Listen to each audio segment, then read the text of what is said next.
भगवान शिव के विभिन्न अवतारों में से 7वें अवतार गृहपति की कथा अति रोचक और प्रेरणादायक है। इस कथा का मुख्य संदेश यह है कि ईमानदारी, धर्म और कर्तव्यपरायणता के साथ किए गए कार्य ही हमें सच्ची सफलता और सुख प्रदान करते हैं।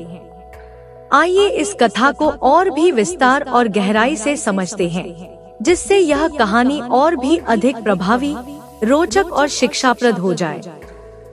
नर्मदा नदी के तट पर स्थित धर्मपुर नामक नगर एक समृद्ध और धार्मिक नगर था, जहां चारों ओर प्राकृतिक सौंदर्य का बखान था। इस नगर के एक प्रमुख ऋषि विश्वानर अपनी पत्नी शुचिष्मति के साथ साधना और तपस्या में लीन रहते थे। दोनों ने अपने जीवन में एक तपस्वी के सभी नियमों का पालन करते हुए अपनी साधना में कोई कमी नहीं रखी। फिर भी उनके जीवन में एक अभाव था, संतान का अभाव। शुचिष्मति ने कई बार अपने हृदय की यह इच्छा अपने पति के सामने प्रकट की थी कि वे भगवान शिव के समान तेजस्वी और दिव्य पुत्र की कामना करती हैं। एक दिन ऋषि विश्वानर ने अपनी पत्नी की इस गहन इच्छा को गंभीरता से लिया और काशी की ओर प्रस्थान किया। काशी, जो स्वयं भगवान शिव की नगरी मानी जाती है, ऋषि ने वहां पहुंचकर भगवान शिव के वीरेश लिंग की उपासना आरंभ की। उनकी उपासना इतनी गहन और सच्ची थी कि भगवान शिव स्वयं उनके तप से प्रसन्न हुए और उन्होंने उनके समर्पण को देखते हुए उन्हें आशीर्वाद देने का निश्चय किया। एक दिन तपस्या के मध्य ऋषि विश्वानर को शिवलिंग के भीतर एक दिव्य बालक का दर्शन हुआ। यह बालक कोई और नहीं, स्वयं भगवान शिव का बाल रूप था। ऋषि ने उस बाल रूप शिव की श्रद्धा पूर्वक पूजा की और भगवान शिव ने प्रसन्न होकर उन्हें वरदान दिया कि वे स्वयं शुचिष्मति के गर्भ से पुत्र रूप में जन्म लेंगे। कुछ समय पश्चात शुचिष्मति के गर्भ से एक दिव्य बालक का जन्म हुआ, जिसका नाम पितामह ब्रह्माजी ने गृहपति रखा। गृहपति का बचपन अन्य बच्चों की तरह साधारण नहीं था। वह बालक बचपन से ही असाधारण गुणों का धनी था। उसकी बुद्धिमत्ता, शौर्य और धर्म के प्रति उसकी निष्ठा देखकर सभी चकित हो जाते थे। उसकी हर गतिविधि में एक अलग ही दिव्यता झलकती थी।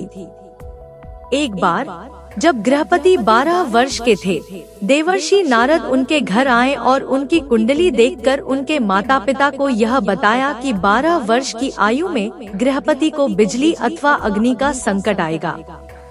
यह सुनकर विश्वानर और शुचिष्मति अत्यंत चिंतित हो गए। उनके मन में गृहपति के भविष्य को लेकर अनेक सवाल उठने लगे। गृहपति, जो स्वयं बाल रूप में भी अद्वितीय ज्ञान और धैर्य का प्रतीक थे, अपने माता पिता की चिंता को भांप गए। उन्होंने अपने माता पिता को सांत्वना दी और कहा, मां पिताजी, चिंता करने की कोई आवश्यकता नहीं है। मैं भगवान मृत्युंजय की आराधना करूंगा और महाकाल को प्रसन्न करूंगा। भगवान शिव की कृपा से कोई भी संकट मुझ पर हावी नहीं हो सकता। इसके पश्चात गृहपति काशी गए और भगवान विश्वनाथ के दर्शन किए। काशी में रहते हुए उन्होंने एक शुभ मुहूर्त में शिवलिंग की स्थापना की और शिवजी की आराधना में लीन हो गए। उनकी तपस्या और आराधना इतनी प्रबल थी कि उनके चारों ओर की ऊर्जा दिव्यता से भर गई। इस दौरान देवराज इंद्र, जो सभी देवताओं के राजा थे, गृहपति की तपस्या से प्रभावित होकर प्रकट हुए। इंद्र ने गृहपति से कहा, गृहपति, मैं तुम्हारी आराधना से अत्यंत प्रसन्न हूँ। तुम मुझसे कोई भी वरदान मांग सकते हो। लेकिन गृहपति, जो केवल भगवान शिव के भक्त थे, ने विनम्रता से इंद्रदेव को उत्तर दिया, मुझे किसी वरदान की आवश्यकता नहीं है। मेरे वरदायक केवल भगवान शिव है। गृहपति की इस उत्तर से इंद्रदेव क्रोधित हो गए और उन्होंने अपने क्रोध में गृहपति पर प्रहार करने की कोशिश की। तभी भगवान शिव स्वयं प्रकट हो गए और इंद्रदेव को रोकते हुए कहा, गृहपति, यह सब मेरी ही योजना थी। इंद्रदेव के माध्यम से मैं तुम्हारी परीक्षा ले रहा था और तुमने इस परीक्षा में सफल होकर सिद्ध कर दिया कि तुम सच्चे भक्त हो। अब तुम पर किसी भी प्रकार का भय नहीं रहेगा। यमराज का भी तुम पर कोई प्रभाव नहीं होगा। जिस शिवलिंग की तुमने स्थापना की है वह अग्निश्वर नाम से प्रसिद्ध होगा, और जो भी इस शिवलिंग का दर्शन करेगा उसे बिजली और अग्नि से कोई भय नहीं होगा। गृहपति की इस अद्वितीय कथा का यह भाग हमें यह सिखाता है कि सच्चे समर्पण और भक्ति में इतनी शक्ति होती है कि वह स्वयं देवताओं को भी परीक्षा लेने के लिए प्रेरित कर देती है। लेकिन जब भक्त अपनी निष्ठा और दृढ़ता से उस परीक्षा में खरा उतरता है तो उसे असीम आशीर्वाद और सुरक्षा प्राप्त होती है। आगे की कहानी में गृहपति की तपस्या और शिवजी के आशीर्वाद के बाद उन्होंने अपने जीवन को धर्म और सत्य के मार्ग पर चलकर समर्पित किया। उन्होंने अपने माता पिता का नाम रोशन किया और धर्मपुर के लोगों के लिए एक आदर्श प्रस्तुत किया। गृहपति के माध्यम से यह संदेश मिलता है कि जीवन में आने वाले किसी भी प्रकार के संकट या चुनौती का सामना यदि हम धैर्य, भक्ति और निष्ठा से करते हैं तो हमें ईश्वर की कृपा अवश्य मिलती है। भगवान शिव के गृहपति अवतार का संदेश आज भी उतना ही प्रासंगिक है जितना उस समय था। यह अवतार हमें सिखाता है कि हमें अपने जीवन में आने वाली हर कठिनाई को धर्म और ईमानदारी के साथ स्वीकार करना चाहिए और हर कार्य में ईश्वर की कृपा का ध्यान रखना चाहिए।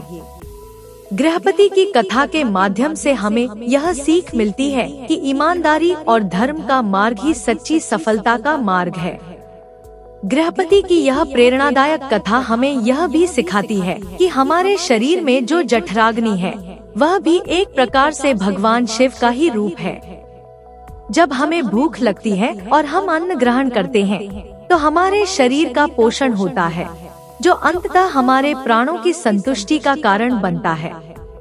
इसलिए हमें हमेशा इस बात का ध्यान रखना चाहिए कि हमारा भोजन धर्म और प्रामाणिकता के अनुसार प्राप्त हो और इसमें किसी का अहित न हो। जब हम जीवन में सत्य, धर्म और ईमानदारी के मार्ग पर चलते हैं तो भगवान शिव की कृपा हम पर बनी रहती है। गृहपति की कथा हमें यह संदेश देती है कि हर कार्य, चाहे वह कितना भी छोटा या बड़ा क्यों न हो, अगर ईमानदारी और समर्पण के साथ किया जाए तो वह कार्य अवश्य सफल होता है।